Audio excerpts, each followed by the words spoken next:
representation of Native culture.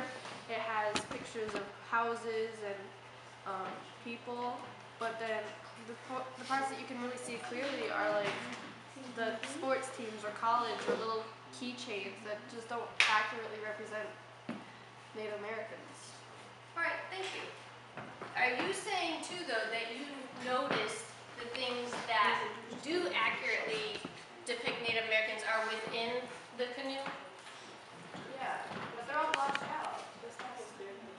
Okay.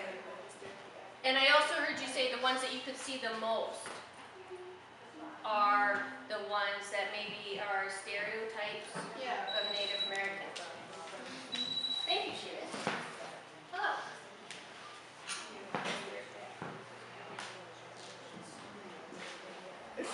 She might be on the line. See, I knew there was something wrong with that sentence. I was like, what? Oh my goodness. Alright, awesome, Shannon. Anybody else? Really nice and loud. What do you notice? What do you wonder about this image? I don't know. She just said.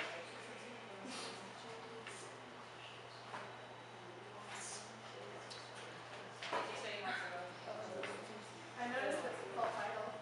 You notice the title? The full title.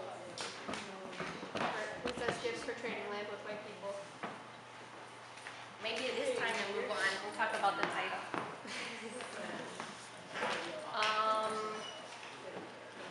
Here's what I'd like to do, and I know it's difficult. Can we try to pretend that we're not recording? And can we go back to pretending you're in the art room, talking about an image, looking at the image, realizing that the image is pretty interesting, pretty exciting. What's going on in it? What is the artist trying to say? It's not what accurate? Like what she said.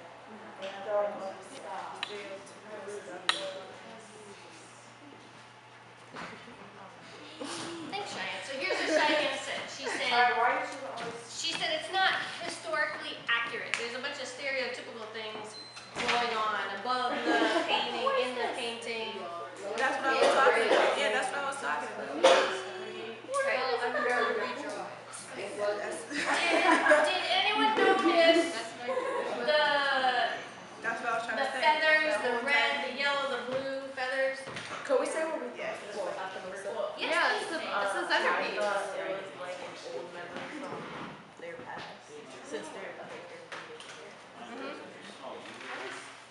And what would make you say that though? That it is an old memory from the past? most of those caps are like for baseball, and then you see the flag, the little feathers. yeah. You know, that's what they used to put on their heads. Are those feathers the ones that Native Americans normally put on their heads and wear? Well, yeah, for masks. Because those are very Not those feathers. bright yellow, bright blue, bright red, almost even looking manufactured. Check it out and look a little bit closer. Alright, this is by an artist, Jean Quick-to-See Smith, We started it last year. who is a contemporary artist. Yes, we studied her last year.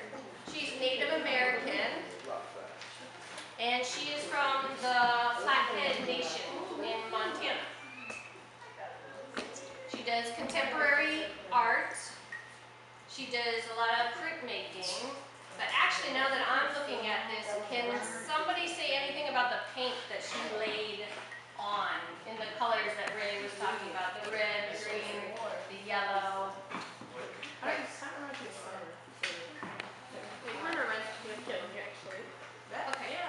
So Cheyenne originally said it reminds her of being warm in the summer, and then Shaylin said, well, actually, it kind of reminds me of killing.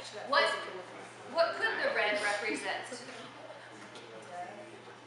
It could represent death. Why? Why could red represent death? It's a bloody color. Yeah. And notice how the artist chose to drip her paint. Yeah. Right. So it creates a mood to it. It's very like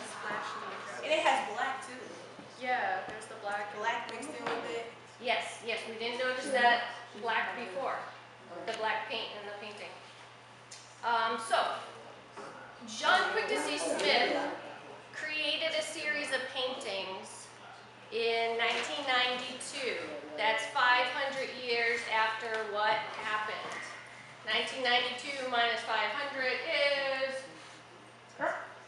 1492. right. What happened in 1492? Sailed the ocean blue. Correct. So this is called the quincentenary non-celebration. Oh. The quincentenary non-celebration. So this is her response to The 500. The correct 500 year anniversary, where normally one would celebrate. This is part of a series that she did, and more specifically, it's called the trade. So tell me what you know about trading. Tell me what you know about Native Americans and trading. Well, they traded those smallpox blankets. Right.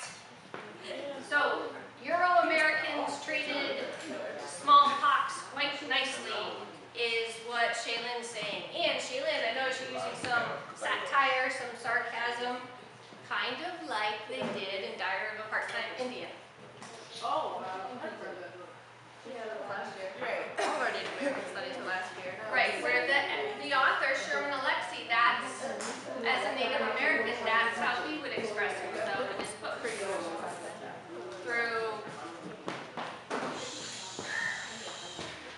Through satire, through sarcasm.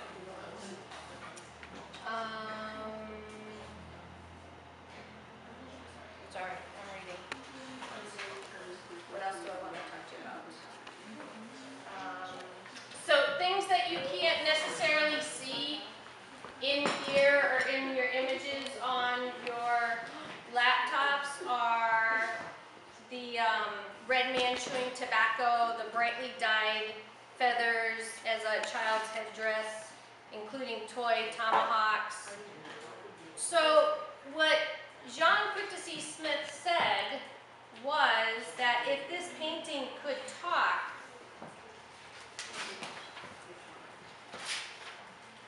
sorry, Jean Quictesy Smith said if this painting called Trade could talk, could speak, it would say, why won't you consider trading the land we handed over to you for these silly trinkets so honor us? Sound like a bad deal? Well, that's the deal you gave us. So we get to hear from her and hear from her painting about the meaning and what's going on in it. And a lot of you I saw wrote down immediately canoe. That was one of the first things that many of you saw. What is the symbolism? What's the significance of a canoe?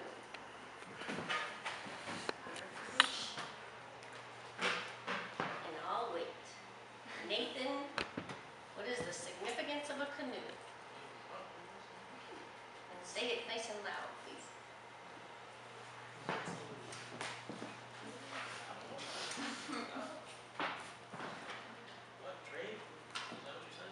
No, the canoe. What do you do in a canoe? All right, then give me the right side. I travel in the canoe. Travel the ocean with it. Over streams. You get to places. Yeah. So you can travel in a canoe. You can get to places in a canoe. Why would you want to get to places in a canoe? Oh, because they were sent out. Because what? Because they were sent out of their land. Say that again. Because they were sent out of their land. Because they were sent out of the land, so for travel or for displacement, for travel.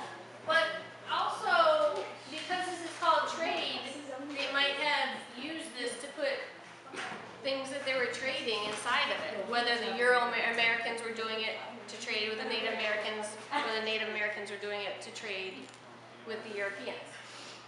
But why is it empty?